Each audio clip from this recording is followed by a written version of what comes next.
Well, staying with news making headlines further afield, Niger's President Mohamed Bazoum has been removed from power. It's according to a group of soldiers who appeared on national TV late last night. Perhaps for an update now, we cross to SABC News correspondent Ajeck Mangut, who is in Abuja, Nigeria.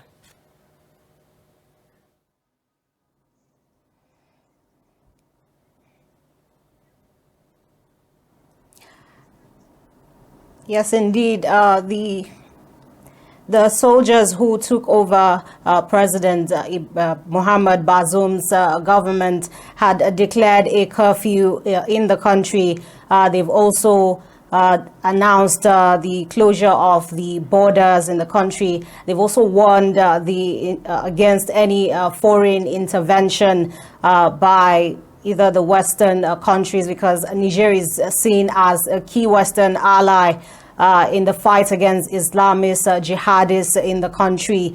We've seen condemnation of this coup from regional bodies like the African Union and the Economic Community of West African States, who have said that they would not tolerate any entity or any group that is trying to undermine democracy in the Africa region or the West Africa region. We've also seen condemnation coming from the UN, and the United States has said that it will support President Mohamed Bazoum in this difficult time. Of course, the foreign minister has also condemned this attack or the takeover by the military, and he has also said that he had earlier said that the military takeover was not the coup was not totally backed by the whole of the military, and he has asked those who are responsible for this to return to the barracks.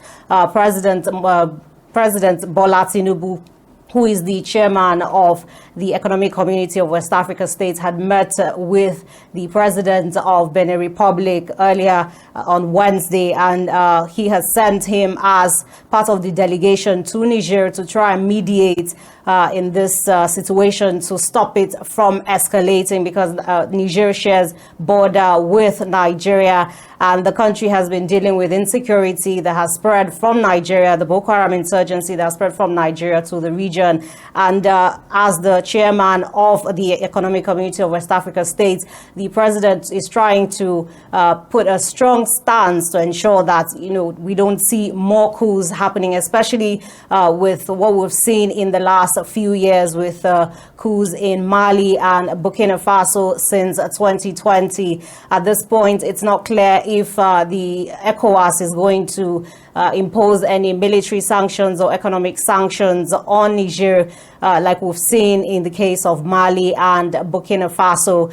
But of course, we do know that negotiations and mediations are ongoing to ensure that President Bazoum is returned as the democratically elected president of Niger. And of course, we understand also that there had been protests in the country.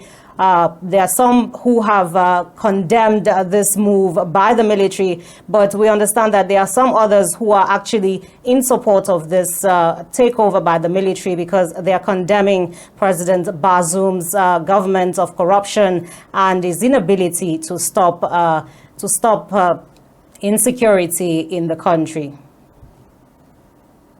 Thank you for that update. Ajeck Mangut is our correspondent in Abuja, Nigeria, really just bringing us the latest with regards to the developments in Niger. We now understand that Niger's President Mohamed Bazoum has been removed from power, according to a group of soldiers appearing on national TV in that area. Again, we're monitoring developments as news trickles in.